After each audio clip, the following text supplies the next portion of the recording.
Saludos amigos de Tampa hoy.com, mi nombre es José Ángel Acevedo y en estos momentos nos encontramos viendo una conferencia en prensa del gobernador Ron DeSantis hablando de la celebración de América los 250 años.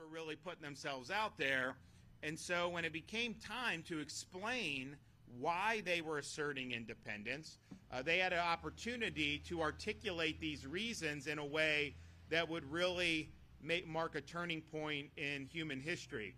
And so they turned to Thomas Jefferson, who was 33 years old at the time. Now, look, 33 then is a lot older than it's considered now, but even then he was on the younger side of some of the delegates there. And so they turned to him to be able to put into words the reason for why they were doing this and to articulate the rationale. And Jefferson didn't come up with the rationales. There were ideas that were nurtured over many centuries that led to the American Revolution, but he was the one that was able to distill that into really powerful statements that live to this day. John Adams said that in the Declaration of Independence, Jefferson's words gave voice to a revolution that will echo through the ages. And that's been 100% true. When they sat down to sign the Declaration of Independence, the standard in government was that kings and autocrats would determine whether you had freedom or not, what your privileges were, and anything that you were able to do was basically a courtesy of the state. They believed in a divine right of kings, basically. So God is endowing the ruler with power, and then the ruler can kind of parcel out little crumbs to the citizenry as the ruler sees fit. And that really wasn't questioned for much of human history. The Founding Fathers in the Declaration, what Jefferson wrote, they turned that on its head. And they said, no, our rights do not come from government. Our rights as people come directly from what Jefferson said, the Creator, which is God. And so God-given rights. Saludos amigos de Tampa hoy.com. Mi nombre es José Ángel Acevedo y en estos momentos estamos viendo una conferencia de prensa del gobernador Ron DeSantis desde Tallahassee, en el que está hablando sobre la celebración 250 de América y también de otros temas basados a la historia del país. Life, liberty, and the pursuit of happiness, and that all men are created equal. Now, that was an aspirational statement at the time, but it was a revolutionary statement because they were asserting that the power ultimately resided with we the people, not with the government. So Jefferson puts pen to paper on that.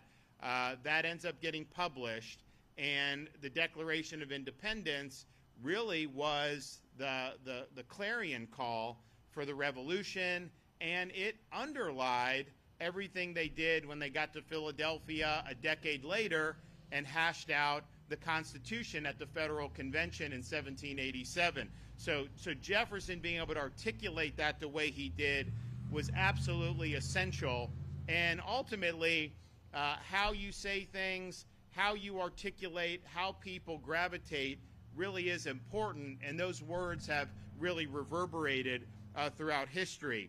He also, as governor of Virginia, was responsible for Virginia's Statute of Religious Freedom in 1786.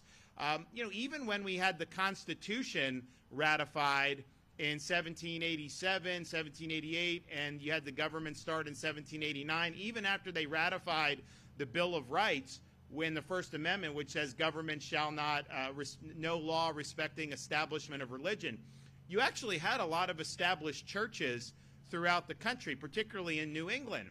There was a particular state church. So Virginia had been, Anglican church was the state church, and Jefferson disestablished that, and he basically said it's not government's role to choose one denomination over the other. People have a right to believe the way they want, and so they don't have to pay taxes to one particular denomination, church. They're free to use their money how they see fit, and they're free to worship how they see fit. And that was really a lot of the reason why you ended up having the First Amendment written the way that it was. He then became, when George Washington became president, he made Jefferson Secretary of State. So as they were debating the Constitution in Philadelphia, Jefferson was a diplomat in France. Not really much influence directly from Jefferson on the structure of our Constitution. I mean, obviously the Declaration informed what the delegates were doing, but he was not among the delegates that were hashing out the separation of powers, checks and balances, all these other things. He was over in France, and I think he had a very good time over in Paris and France at the time, and who knows what was going on then. But he comes back, Washington brings him back, and makes him Secretary of State. And he obviously had a lot of diplomatic experience at that point, and so was able to really help navigate the country away from getting drawn into a European war, because you had France and Britain were at each other's throats. France had helped us in the Revolution, but you had mostly in the country had affinities for England, because most people were English. So it was a delicate situation, and Washington really tried to navigate it, and Jefferson was doing it. But the main thing that happened when he was Secretary of State was he had a huge philosophical clash with another of Washington's cabinet secretaries, his Secretary of the Treasury, Alexander Hamilton. And the rupture occurred over whether you could charter a national bank and whether the federal government had the authority to do that under the Constitution. Jefferson said, hey, I'm reading the Constitution. It's limited in enumerated powers. The government doesn't have any authority unless it's specifically listed here. Hamilton said, well, no, yeah, you have enumerated powers, and then you also have a clause that says anything that's necessary and proper for bringing that into account, you can also do. And so it really created the first two-party system, because when Washington got elected, there were no political parties. They viewed that as very bad. And honestly, there's a lot bad about it even today. But they viewed it as very bad. But you had Hamilton's vision, which was, more urban, more industrial, and then Jefferson's vision was more agrarian and rural. And he would say more small d democratic. Hamilton, he would say, was more of an elitist. Although Jefferson lived as an elitist and as an aristocrat. So they were arguing over these things. But if you want to know about debates throughout American history that we have had about the role of government, almost all those debates trace back to Hamilton and Jefferson having the clash. And they were both really big intellects, really big thinkers. And ultimately, Hamilton, I think, won Washington's affection with his vision more than Jefferson did. But Jefferson ended up getting elected president in 1800, and then he was able to put his vision into reality. But it's interesting because he was viewing, they say it when they teach it in school, they say, well, he was a strict constructionist. Hamilton was a loose constructionist. And maybe that's the right way, but I mean, I think that a lot of people view it and say, you want to just accurately interpret the Constitution. And so if there's a robust power, then it's robust. If it's not, then it's not. Be that as it may, the caricature of Jefferson has been that he was very stingy. He read every single power very narrowly. You couldn't really move a muscle at the federal level unless it was specifically there in the Constitution. But then he had an opportunity to do something which no president has been able to do since then, and that's double the size of the country with the Louisiana Purchase. And it created a conundrum for him, because if you're going to be very stingy on how you view that, there was no explicit provision saying that you could buy land. Now, there were powers that would imply that, and that's why a lot of people were fine with what he did. But, he had to really wrestle with this. Ultimately, he pulled the trigger. It's got to be one of the best real estate acquisitions in world history that he was able to do. And it really set the stage for the country to expand and ultimately become what it is. He reduced the federal debt when he was in. That's something that I think a lot of people, appreciate this day and age. I don't think the founders would ever have imagined that we would have ended up having a debt to GDP ratio that's like 130% of our economy. So he really was fiscally responsible, and he did believe in limited government. He didn't want government micromanaging. He really wanted the states to be the leader and be in control of this. Now, some people looked at his presidency. You know, there were definitely some missteps, the embargo of 1807, all this stuff. And I think it was Benjamin Rush that said, you know, he loved Jefferson, but so that's something that people have criticized him for. And he's also, of course, been criticized for having written the Declaration of Independence, saying that all men are created equal, and yet continue all the way until the end to own a lot of slaves. And people say, you know, you were in Virginia, you know, it was a plantation. Saludos amigos de tampahoy.com, mi nombre es José Ángel Acevedo y en estos momentos estamos viendo una conferencia de prensa del gobernador Ron DeSantis desde Tallahassee en el que habla sobre la historia del país y además la celebración que está preparando nuestro estado para celebrar los 250 años del país, de la nación. The principles that he put down. And so he's criticized for that. And I think it's totally fair. And I think it's fair to criticize any of the founders for the decisions and actions they make. But I do think it's wrong to demonize them and act like somehow 250 years later, like, oh, you did this. So take them for all the pluses and minuses.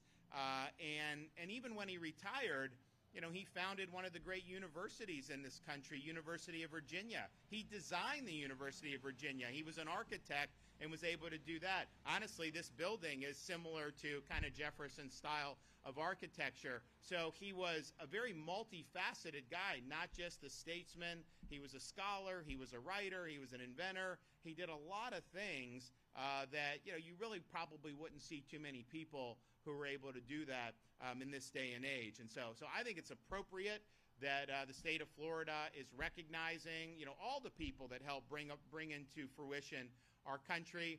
But I think here in Jefferson County, I think it's appropriate to be able to have a statute that's been provided by the state of Florida so people can see the namesake and really study, and particularly for young people, think about, you know, some of the major issues that they were dealing with at the time, how he navigated independence, how he navigated some of these things.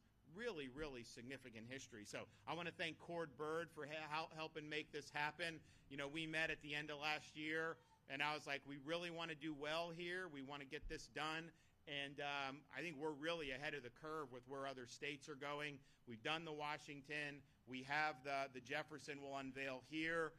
I know we're working on Hamilton, Madison. I think Franklin's in the works. We have that coming, which will be really, really good. And on it goes. And, you know, we're not just going to only do counties that have namesakes. We think that America's 250 is important to celebrate in a wide variety of ways across all of Florida. And that's exactly what we're going to do. So, Cord, you want to come up here and we'll get this done?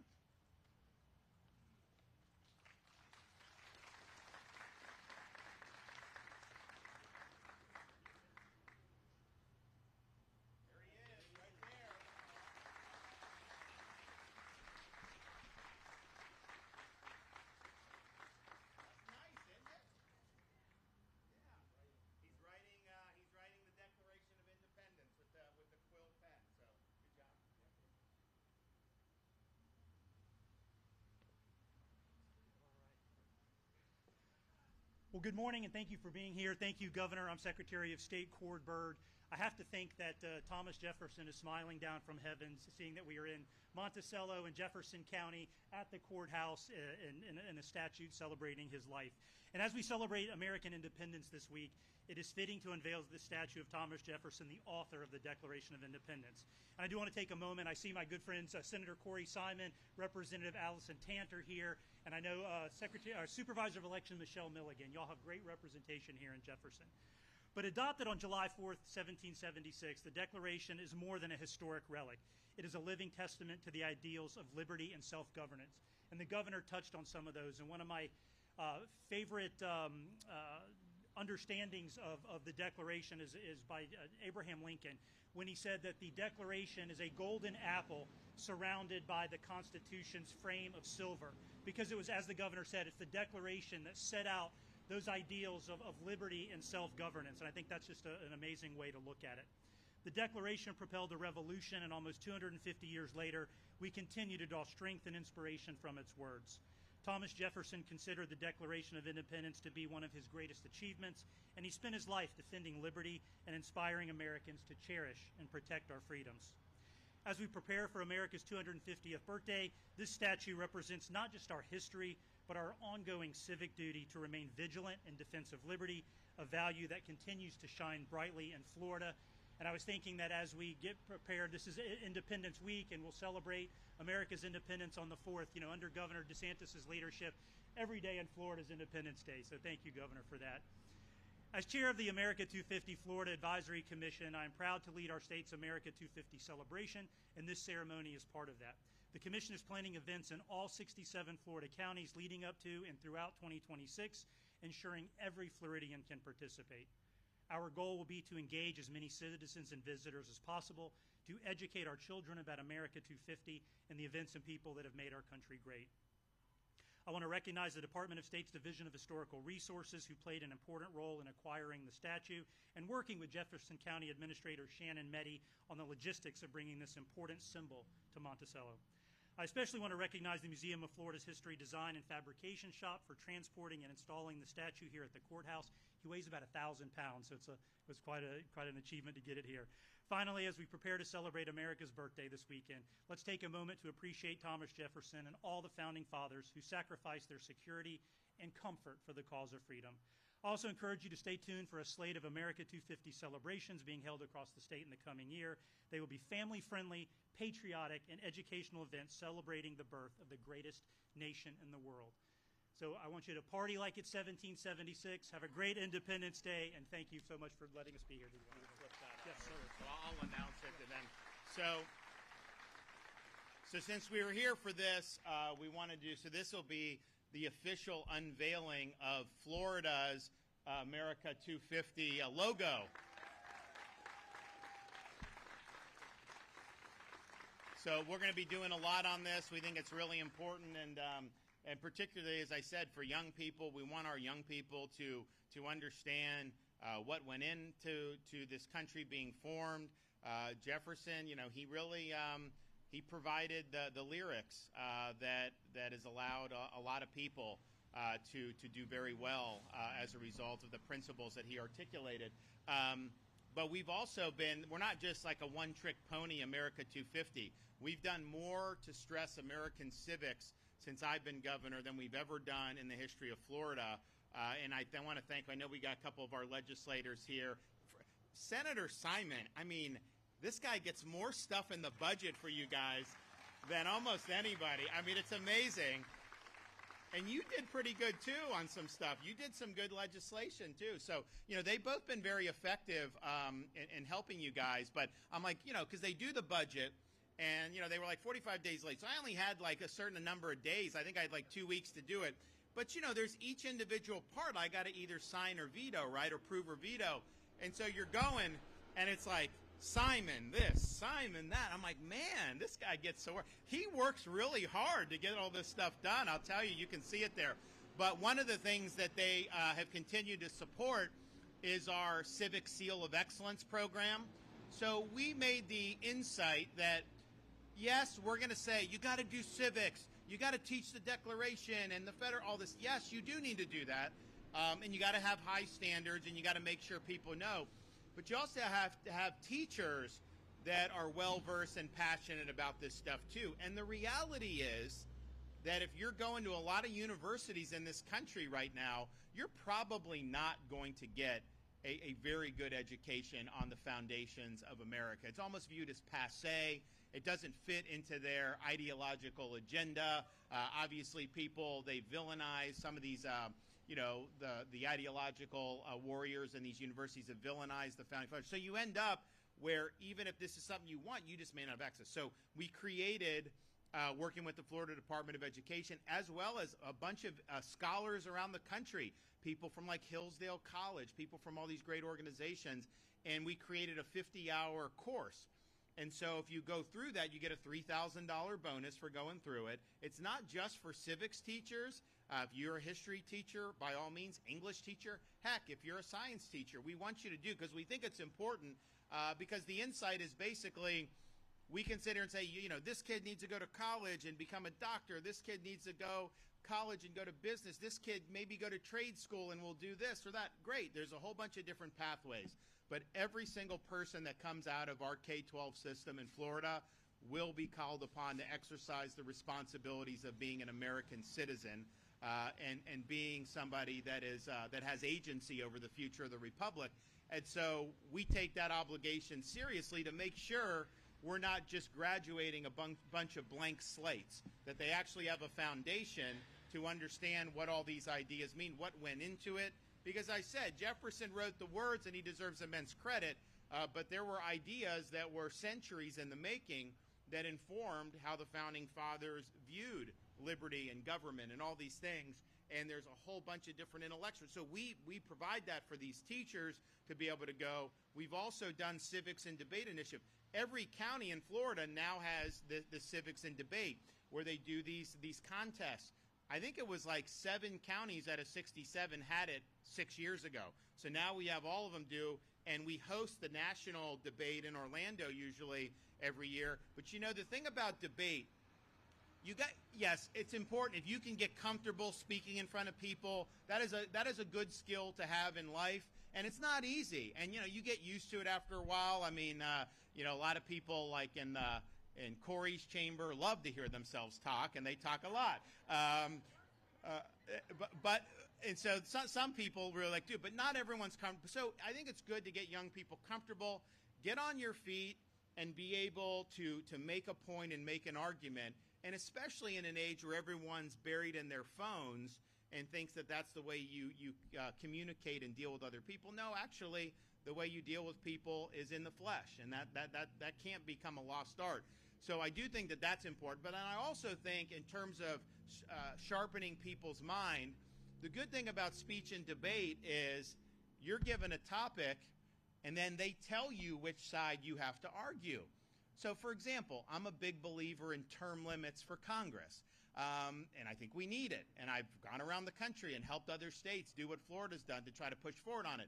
But maybe I get assigned to argue against term limits. Now, I personally don't find the arguments very persuasive, but it would cause me to have to maybe get out of my cocoon a little bit, look at an issue from somebody else's perspective, and then make some arguments about why something that I personally believe deeply in actually, what are the counter arguments to that? How can you articulate something? So putting students in a position where they got to see both sides of an issue, and I think one of the terrible things that's happened in a lot of our higher education around the country is when they're trying to impose orthodoxy, you end up graduating students that never have their assumptions questioned. And so they go and everyone kind of toes the same party line. They all have the same assumptions. And then you come out and you've never really been challenged on that. And I think speech and debate, your assumptions get challenged. You got to think more deeply about why do you believe what you believe? Why does someone else believe something that you may not think is right? Can you articulate that? So they've provided support for that, and I approved it in the budget that I signed the other day, and I think it's very, very important. So that is the foundation to then take us into the 250 that is really important. But as we have this 250, I do think that there's great opportunities to educate our younger generation about these principles, about the ideals, about the sacrifices that were made. Because, you know, it's one thing to sit here and say, oh, you know, I believe in this, but you know, how many people would risk everything in defense of the principles that you believe in? They did that. They knew that there was no turning back. Once they signed that document, they knew that they were on that target list, and they would not have lived to see their future had they not succeeded. So they went all in on liberty. They went all in on a really big historical gamble, but the gamble paid off because they were able to establish a new republic based on principles that were not just unique to 1776, principles that have endured throughout the centuries. And so that is something that's worth celebrating. That is something we will celebrate. You will probably be seeing more of this logo in the next year. but our view is we're going to keep celebrating leading up to July 4th of 2026 to commemorate 250. So you'll see us through the balance of this year and then all in the next year. And we've got a lot of cooks in the kitchen come up with great ideas to be able to really make this special in the state of Florida. Some states may not lean into this. Some states may just do their own. What I can only imagine what California is going to do. I mean, I can only imagine what New York City will do if this guy gets elected mayor. I can tell you that. So I don't know what they're going to do, but I know we are going to do where we're proud of the heritage of this country. We're proud of the ideals that we're founded upon. We are still trying to fully live up to those in what we do, all across the country. But it's a great standard to strive for. So God bless everyone. Have a happy 4th of July. Thank you.